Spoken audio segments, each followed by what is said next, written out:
संत श्री नाभास दास जी विरचित श्री भक्तमाल ग्रंथ, जिसमें कि सतयुग से लेकर कलयुग पर्यंत तक भक्तों की कथाओं का संकलन है, उनके चरित्रों का संकलन है। इस सदग्रंथ का हम विवेचन कर रहे हैं और इसके अंतर्गत 12 प्रधान भक्तों में हमने अब तक ब्रह्मा जी की, नारद जी की, शंकर जी की और कपिल देव जी की हमने कथा का श्रवण किया। आज हम शुभारंभ करेंगे श्री मनु जी की कथा का। स्वयंभू मनु, जिनको कि प्रथम मानव माना जाता है, जिनसे कि मानव सृष्टि की उत्पत्ति मानी जाती है, वो भी 12 प्रधान भक्तों, 12 भगवान के 12 प्रधान भक्तों में से एक हैं। तो सर्वप्रथम ब्रह्मा जी ने कई पुत्रों को उत्पन्न किया, हम सुनते आए हैं। कर्दम जी भी ब्रह्मा जी के ही मानस पुत्र थे और सनकादि, सनक, सनंदन, सनातन, सनत कुमार और सनसुजात, ये भी ब्रह्मा जी के ही पुत्र थे। कहीं कहीं ये केवल 4 बताए जाते हैं और कई स्थानों पर 5 सनत कुमारों का उल्लेख मिलता है। 5वें हैं वो सनसुजात हैं, उनका उल्लेख हमें कहीं मिलता है और कहीं कहीं नहीं मिलता।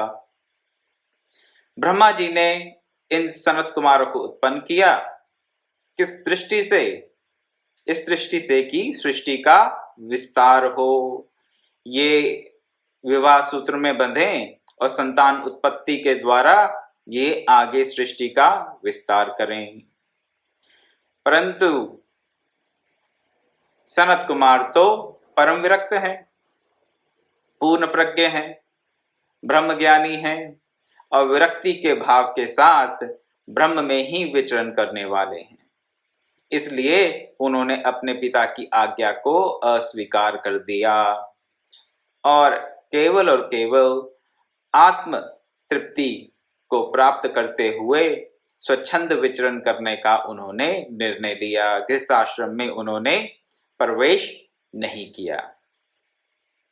ब्रह्मा जी बहुत खिन्न हुए, उनके मन में क्षोभ हुआ कि मेरे ये सब पुत्र तो निवृत्ति परायण हो गए हैं और निवृत्ति परायण होने से वो रजोगुण और तमोगुण से अभिभूत हो गए।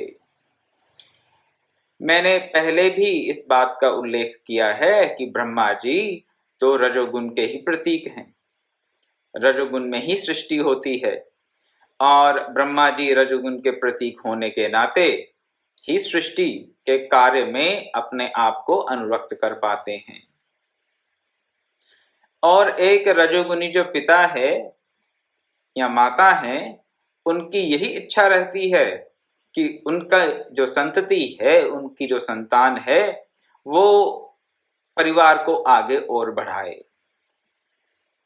लेकिन कई बार ऐसा हो जाता है कि संतान का विरक्ति का भाव रहता है और वो रजोगुण से अभिभूत माता पिता के इस अनुरोध का, इस आज्ञा का पालन करने में अपने आप को असमर्थ पाते हैं। क्यों असमर्थ पाते हैं?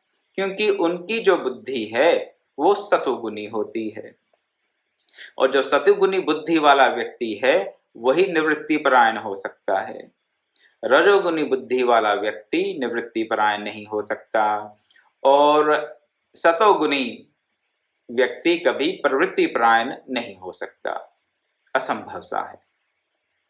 तो अगर रजोगुणी माता पिता के यहाँ सतोगुणी संतान हो जाती है तो वही हाल होता है जो ब्रह्मा जी का हो रहा है। माता पिता दुखी हो जाते हैं कि हमारा पुत्र या पुत्री विवाह बंधन में बंधकर परिवार को आगे क्यों नहीं बढ़ाता। जब कामना पूर्ण नहीं होती तो क्रोध आता है। क्रोध रजोगुण से आता है, सत्य है, लेकिन वो फिर तमोगुण की उत्पत्ति का कारण बन जाता है। ब्रह्मा जी के साथ भी यही हुआ। पुत्रों ने उनकी आज्ञा का अनुसरण ना करके सृष्टि को आगे बढ़ाने के उनके जो प्रयास थे उनको विफल करते हुए निवृत्ति मार्ग को अपना लिया। संसार को छोड़ते हुए उन्होंने संन्यास मार्ग को अपना लिया। ब्रह्मा जी को दुख हुआ, क्षोभ के चलते रजोगुण तो उनमें था ही, रजोगुण के साथ उनमें तमोगुण की भी उत्पत्ति हो गई।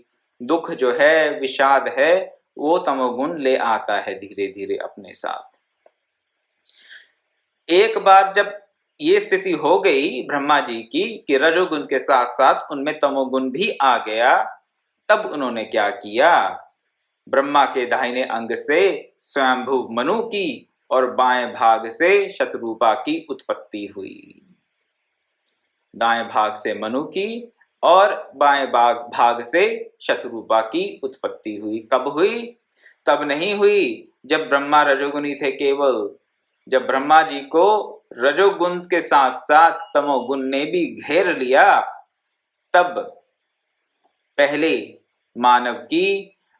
मानवी की उत्पत्ति हुई। इससे हमें ये पता चलता है कि मनुष्य जन्म जो है वो उन्हीं आत्माओं को मिलता है जो बद्ध आत्माएं हैं, जो बद्ध जीव हैं। जब वो रजोगुण से अभिभूत होते हैं और साथ ही साथ तमोगुण से भी अभिभूत होते हैं, तमो मिश्रित रजोगुण से अभिभूत होकर ही मानव शरीर मिलता है। तमोगुण अभिभूत रजोगुण से ही हमें या किसी भी जीवात्मा को मानव शरीर मिलता है।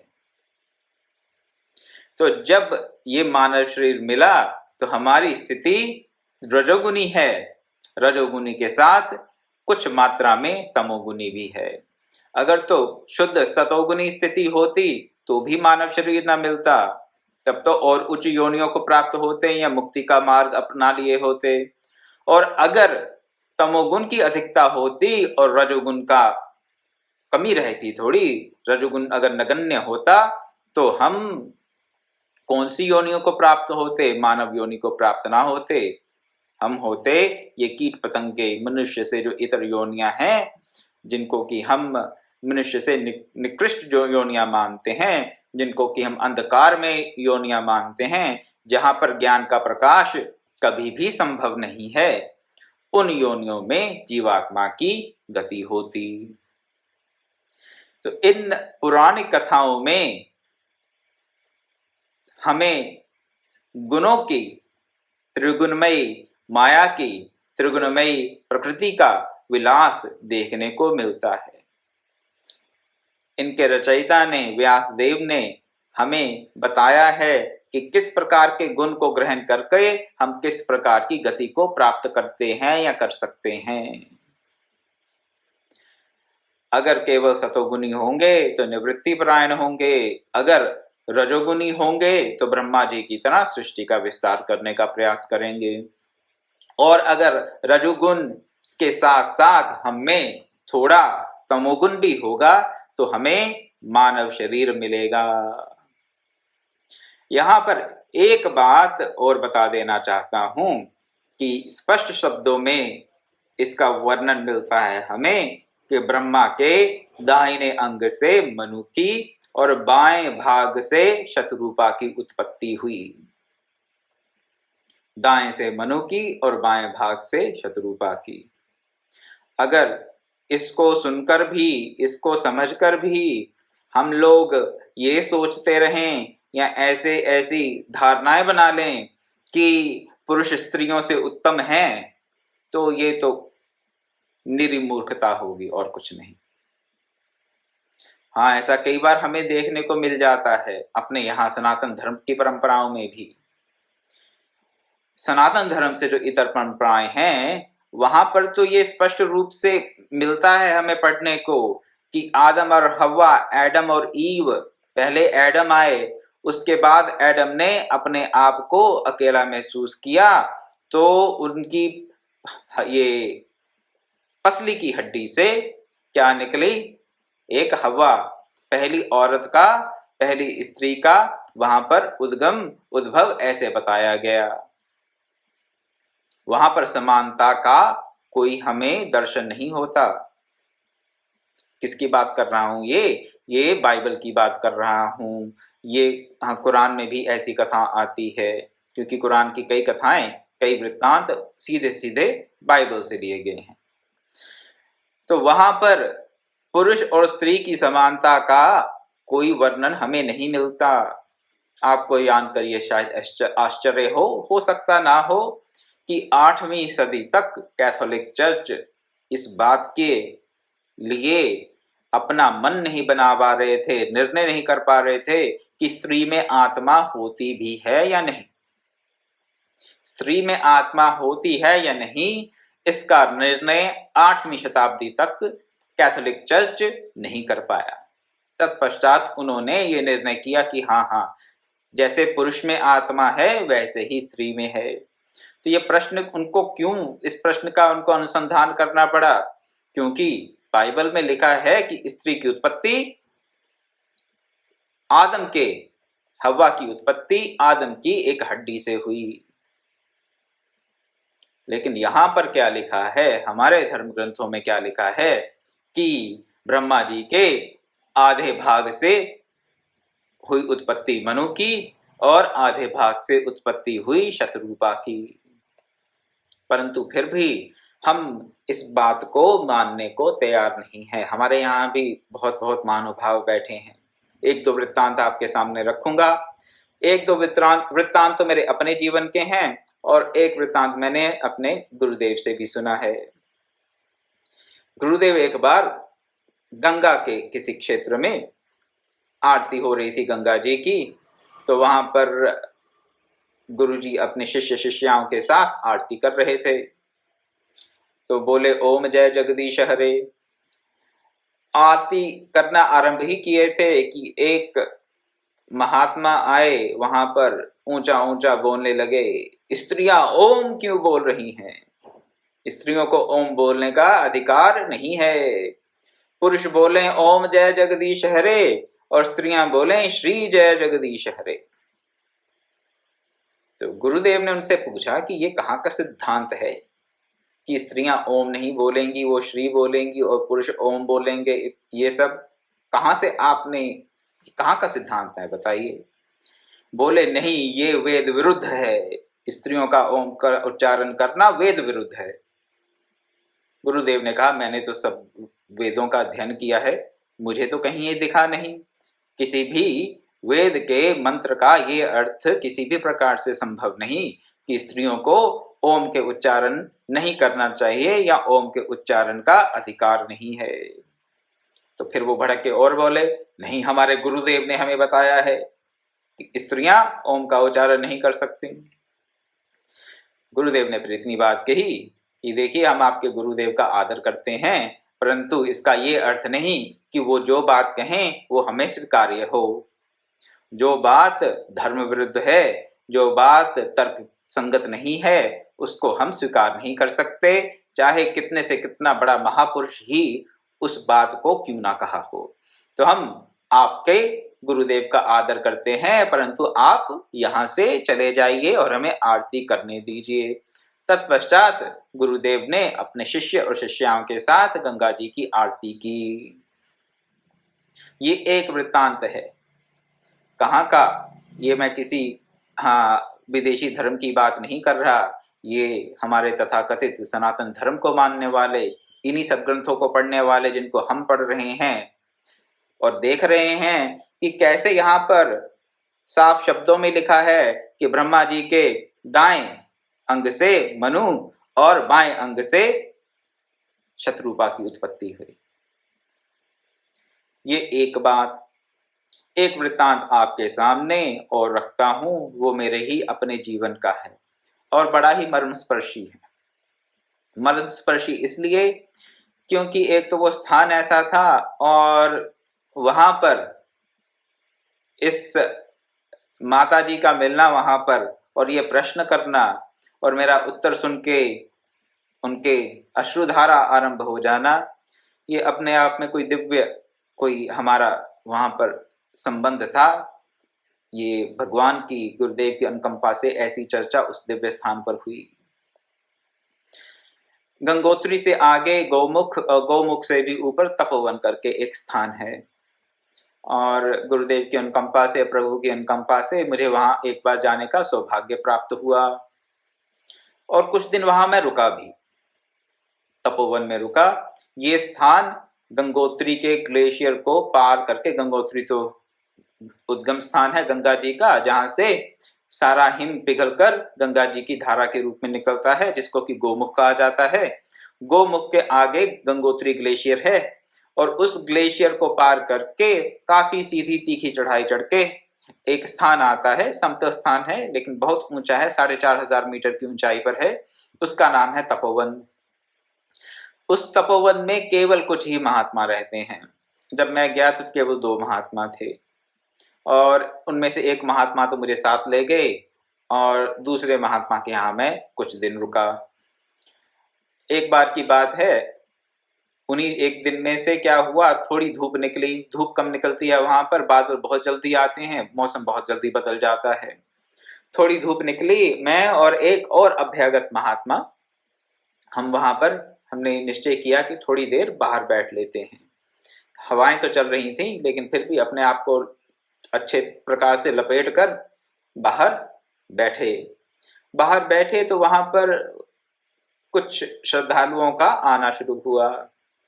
उन्हीं में से ये एक माता जी थी। उन्होंने मेरे से प्रश्न ये किया कि क्या स्त्री को मुक्ति मिल सकती है या नहीं। मैं तो प्रश्न सुन के ही दंग हो गया कि इन्होंने ऐसी धारणा कैसे बना ली कि स्त्री को मुक्ति मिल सकती है या नहीं। ये संशय, ये प्रश्न उत्पन्न कहाँ से हुआ। सब सर्वप्रथम तो मेरे दिमाग में ये बात आई। मैंने उनसे पूछा, देखिए कि आप ये प्रश्न पूछ ही क्यों रही हैं, आपको क्यों इस बात में शंका है कि स्त्रियों की मुक्ति होती है या नहीं। तो यहाँ पर मैं किसी धर्म विशेष का, संप्रदाय विशेष का खंडन नहीं कर रहा, इसीलिए मैंने सनातन धर्म की परंपरा से भी आपको एक उदाहरण दे दिया गुरुदेव की जीवन से। ये महिला जैन धर्म की अनुयायी थी, जैन धर्म को मानने वाली थी और उन्होंने मुझे बताया कि एक जैन संत ने उन्हें कहा है कि स्त्रियों की मुक्ति संभव नहीं है। मैंने उनकी बात को सुना, समझा और कहा कि देखिए, आपके पास भी वही सब इंद्रियां, वही सब मन, बुद्धि, चित्त, अहंग उपलब्ध है जो किसी और मानव के पास है, चाहे स्त्री हो चाहे पुरुष। तो अगर और कोई व्यक्ति मुक्ति को प्राप्त कर सकता है तो आप भी अवश्य इसी जीवन में मुक्ति को प्राप्त कर सकती हैं। रोने लग पड़ी माता जी वहां पर, कहती कि फिर वो महात्मा ने मुझे क्यों कहा कि स्त्रियों की मुक्ति नहीं होती। मैंने कहा, देखिए माता जी, ये मुझे पता नहीं कि उनका सिद्धांत कहाँ से शुरू हुआ, कैसे वो इस निष्कर्ष पे पहुंचे, कैसे उन्होंने ये बात आपको कह दी। लेकिन अगर आप थोड़ी वैज्ञानिक दृष्टि से इसका विचार करें, तर्क से विचार करें, तो मुझे बताइए कि आपके पास कौन सा ऐसा साधन नहीं है जो कि पुरुष के पास है, जिसके कारण आप मुक्ति को प्राप्त नहीं कर सकती, आप भगवत चरणों में अपने आप को समर्पित नहीं कर सकती। तो चलिए, वहां जैन धर्म में तो भगवान को समर्पण करने का वो नहीं है, ऐसा सिद्धांत, भगवान को नहीं मानते, अनीश्वरवादी मानते हैं। लेकिन बात एक ही है, वो अपने तीर्थंकरों को मानते हैं, उनके तीर्थंकर ही उनके भगवान हैं। वो अपने तीर्थंकरों को अपना आइडियल मानते हैं, तो उनके ही वो क्या करते हैं, पूजा अर्चना करते हैं। और बहुत अच्छे अच्छे विधान हैं जैन धर्म में, ऐसी बात नहीं है। तो पर्यूषण ना करके एक इनका बहुत कठिन व्रत रहता है जो जैन धर्म के अनुयायी करते हैं और बहुत तीव्रता से आध्यात्मिक उन्नति को प्राप्त कर सकते हैं अपने कठिन व्रतों से। मेरा ये सब कहने का अभिप्राय केवल इतना ही है कि कई बार हमारे अपने सनातन परंपरा में भी, वैदिक धर्मों में भी, वैदिक धर्मों इसलिए कह रहा हूं कि भारत में उत्पन्न जितने भी धर्म हैं वो वैदिक धर्म ही हैं। चाहे वो वेद को मानते हो या ना मानते हो, चाहे भगवान को मानते हो या ना मानते हो, आस्तिक कहें अपने आप को चाहे नास्तिक कहें, उससे मुझे कोई अंतर नहीं पड़ता, लेकिन भारत भूमि में उत्पन्न होने वाले सारे के सारे धर्म, मत, संप्रदाय, पंथ वेदों से ही उनका उद्गम हुआ है, सनातन संस्कृति से ही उनका उद्गम हुआ है। तो जब सनातन संस्कृति से को मानने वाले या उनसे उत्पन्न जो पंथ हैं, वो ऐसी बात कह देते हैं कि स्त्रियों की मुक्ति नहीं हो सकती, स्त्रियों को इसका अधिकार नहीं है, स्त्रियों को ओम नहीं बोलना चाहिए, तो फिर वैसे धर्म और संप्रदाय जो ये कह देते हैं कि स्त्री की उत्पत्ति तो पुरुष की हंसली से हुई या पसली से हुई, और उससे फिर औरत का उद्गम हुआ, उत्पत्ति इस प्रकार है स्त्री की, और केवल वो पुरुष की भोग गया है। क्यों? आदम का मन नहीं लग रहा था, इसलिए भगवान ने उसको एक स्त्री दे दी। नहीं, हमारे यहाँ ये सिद्धांत नहीं है। और यहाँ पर आपने देखा ही, कल भी सुना, कुछ दिनों से आप श्रवण कर रहे थे कि कैसे माता देवहूति ने आत्मज्ञान विषयक प्रश्न करके आत्मज्ञान को प्राप्त करने की विधा, आत्मज्ञान को प्राप्त करने की साधना अपने पुत्र भगवान कपिल से सीखी, और सीखने के बाद उन्होंने उस परम पद को प्राप्त भी कर लिया। और केवल एक देवहूति की बात नहीं है, हमारे सदशास्त्र ऐसे कई उदाहरणों से भरे पड़े हैं। तो इसलिए हमें कभी इस बात का संशय होना नहीं चाहिए कि स्त्री शरीर में क्या हो सकता है, पुरुष शरीर में क्या कुछ अलग प्राप्ति हो सकती है, ऐसी कोई बात नहीं है। ये सब निराधार अवैज्ञानिक बातें हैं। एक बात आपको और कह देते हैं, एक बार नासिक कुंभ में मैं गया, 2015 की बात है। वहां पर एक बड़े अच्छे संत का मुझे सानिध्य मिला, बहुत ही उच्च कोटि के संत थे, बड़ी तीव्र साधना थी उनकी। लेकिन कई बार ऐसी ऐसी धारणाएं हमारे मन में बन जाती हैं कि हम उनको छोड़ नहीं सकते, छोड़ नहीं पाते। वैष्णव संत थे, लेकिन उनका भी यही मानना था, कहते कि स्त्रियों के शरीर में वो फोर्स नहीं होती जिससे कि वो भगवत प्राप्ति कर सकें। हमने कुछ खंडन नहीं किया, हमसे तो बहुत वयोवृद्ध थे, हमारे पूजनीय थे, हमने चुप करके उनकी बात को सुन लिया।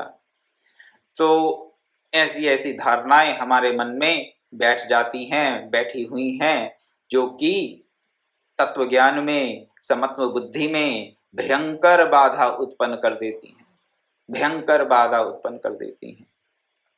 और जब तक ये विषमता बनी रहेगी बुद्धि में, भगवत प्राप्ति संभव नहीं है, भगवत प्राप्ति नहीं हो सकती। तो अपने सदशास्त्रों का अध्ययन करते हुए इस धारणा को दृढ़ करें कि मनुष्य मात्र को मुक्ति का अधिकार है, मनुष्य मात्र को मुक्ति का अधिकार है, कोई भी मनुष्य हो।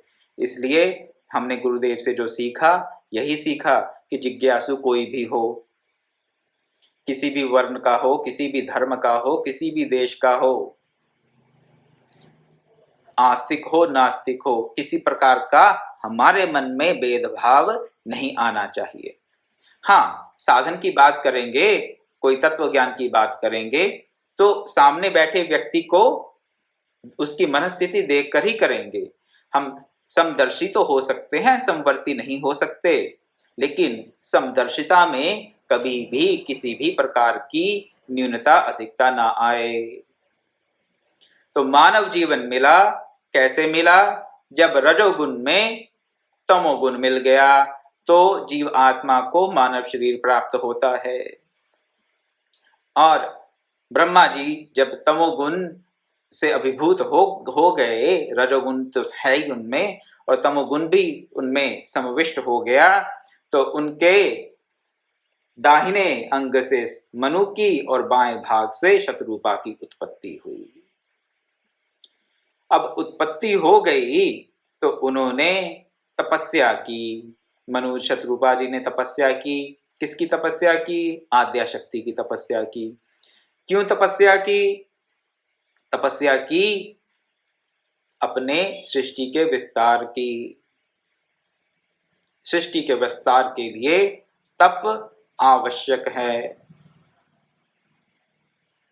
तुलसीदास जी ने भी कहा रामचरितमानस में, बिन तप तेज की करहीं विस्तारा, बिना तप के तेज का विस्तार नहीं होता। और जब तक तेज का विस्तार नहीं होगा तो सृष्टि का विस्तार कैसे होगा? सृष्टि जो है वो इसी प्रकृति का, इसी पुरुष का ही तो तेज है, और कुछ नहीं। उन्होंने आद्या शक्ति की, भगवती की उपासना के पश्चात जब भगवती उनके सामने प्रकट हुई तो मनु ने भगवती से क्या कहा? यदि आप मुझ पर प्रसन्न हैं तो ऐसी कृपा कीजिए जिससे प्रजा की सृष्टि का कार्य निर्विघ्न चलता रहे।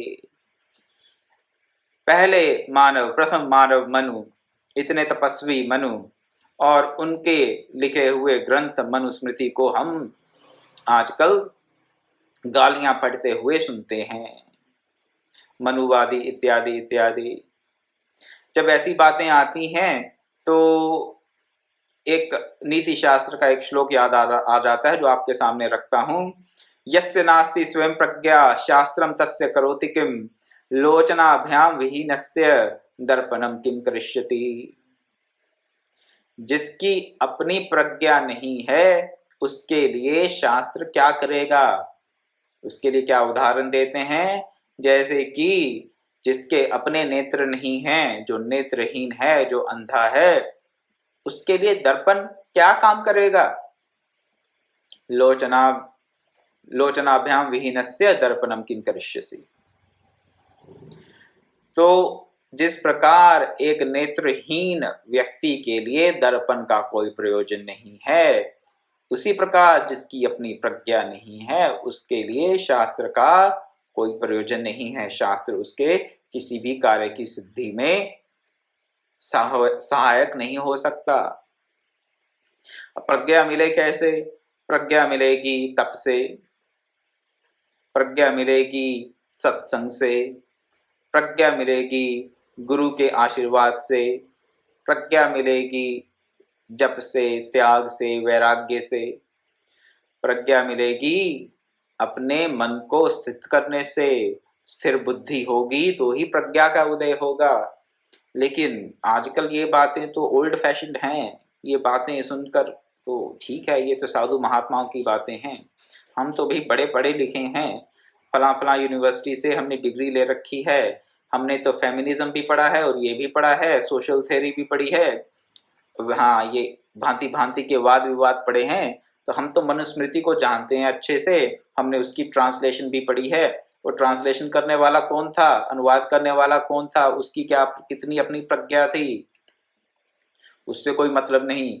अपनी कितनी प्रज्ञा है उससे भी कोई अर्थ नहीं। हाँ, लेकिन विरोध करना है भी, विरोध तो करना ही करना है। तो मूर्खता की कोई सीमा नहीं होती, वही आजकल हमें देखने को मिल रहा है।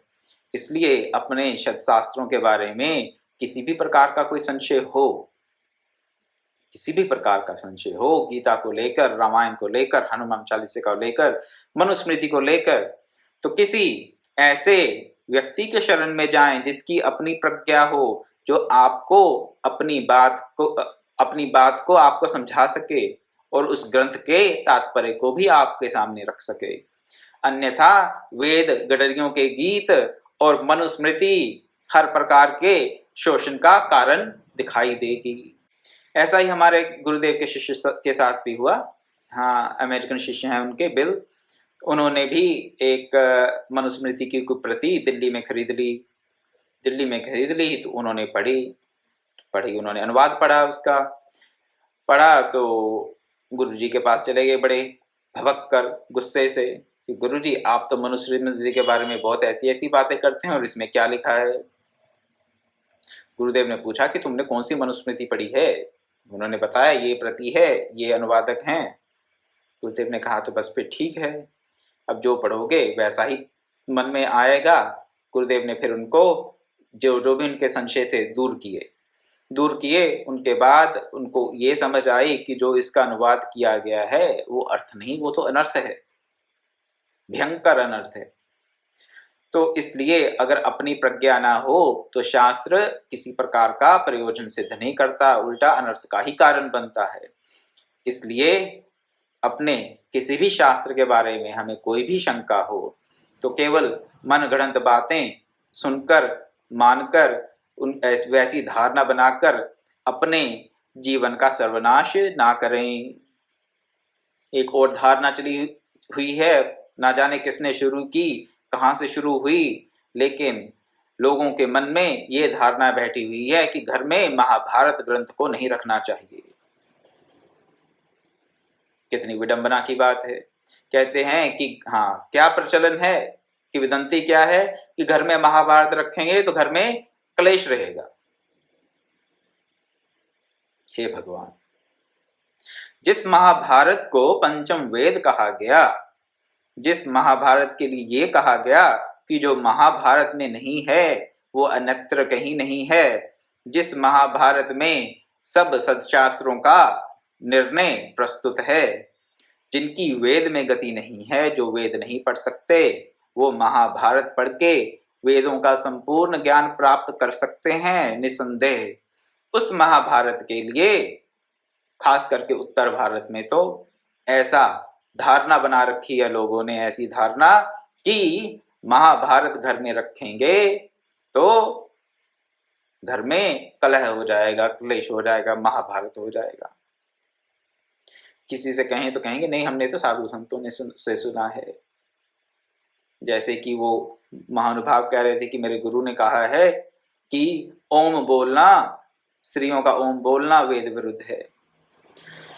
ये सब बातें आपके सामने रखने का मेरा यही मंतव्य था, यही निवेदन आपसे करना चाहता हूं कि जिस भी बात को हम धारणा बना लेते हैं वो धारणा हमारे लिए उपयोगी है या नहीं, इसका हमें सतत चिंतन करते रहना चाहिए। गुरुदेव के शब्दों में परम पूज्य गुरुदेव ब्रह्मऋषि विश्वात्मा बावरा जी कहा करते थे, किसी बात को इसलिए नहीं मानना चाहिए कि उसको बहुत से लोग मानते हैं, किसी बात को इसलिए नहीं मानना चाहिए कि वो किसी अच्छे ग्रंथ में लिखी है, किसी बात को इसलिए नहीं मानना चाहिए कि किसी बहुत बड़े महापुरुष ने उस बात को कहा है, और किसी बात को इसलिए भी नहीं मानना चाहिए कि वो बड़ी प्राचीन है, सदियों से चली आ रही है। नहीं, ये कोई चार कारण नहीं हो सकते किसी बात को मानने के लिए। कौन से चार कारण फिर से आपके सामने रख दूं? किसी बात को इसलिए ना माने कि किसी ग्रंथ में लिखी गई है, किसी बात को इसलिए ना माने कि किसी महापुरुष ने कही है, किसी बात को इसलिए ना माने कि उसको बहुत से लोग मानते हैं, किसी बात को इसलिए भी ना माने कि वो बहुत प्राचीन है, बहुत सदियों से चली आ रही है।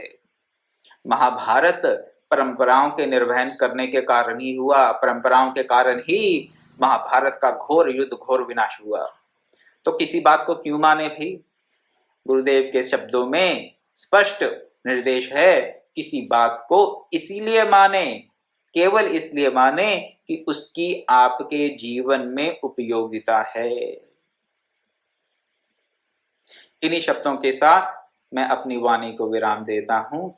आज के सत्संग से मैं आपको केवल ये बात बताना चाहता था कि हमारे धर्मशास्त्रों में, हमारे सद्ग्रंथों में स्त्री और पुरुष में किसी प्रकार का ऊंच नीच नहीं है, भेदभाव नहीं है। दोनों ही मुक्ति के अधिकारी हैं, दोनों ही मुक्ति के अधिकारी हैं। और साथ ही साथ जैसी जैसी धारणाएं हमारी बन गई किसी भी प्रकार से, अगर वो धारणाएं हमारी बुद्धि में विषमता पैदा करती हैं तो वो हमारी मुक्ति में, हमारी भगवत भक्ति में बाधा अवश्य उत्पन्न करेंगी। इसलिए उनका त्याग करना ही हमारे लिए श्रेयस्कर है। इसलिए सतत अपने अंदर बैठी हुई धारणाओं का हम विश्लेषण करते रहें, उनका अनुसंधान करते रहें, और जो धारणाएं हमारे लिए उपयोगी नहीं है उनको हम, उन परंपराओं को हम तिलांजलि देते रहें।